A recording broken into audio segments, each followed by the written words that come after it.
Back now to the major developing story in the fight against COVID-19. Pfizer says its vaccine is safe for children 5 to 11. And there are so many questions out there about immune response and COVID antibodies. People have been asking why they would need the shot if they already had COVID, George. So, Linda, I talked to Piedmont's COVID Task Force Director, Dr. Jayne Morgan, who says she gets the viewpoint, but it's better safe than sorry. Dr. Morgan, people out there are saying, look, I had COVID. I survived COVID, and I should not be able to be forced to get a vaccine. Where do you stand with that? Reasonable? I think that that is reasonable. When we think about people who've had the disease, it probably does equate to one dose of a 2-dose series. You probably maybe do need to move forward with at least one additional shot.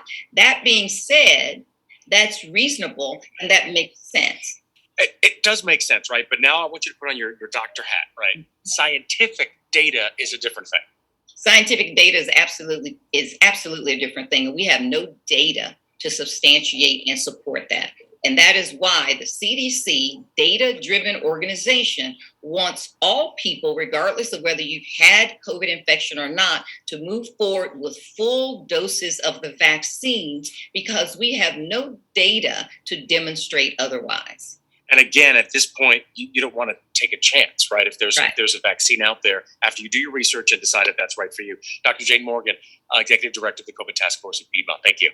Thanks, George.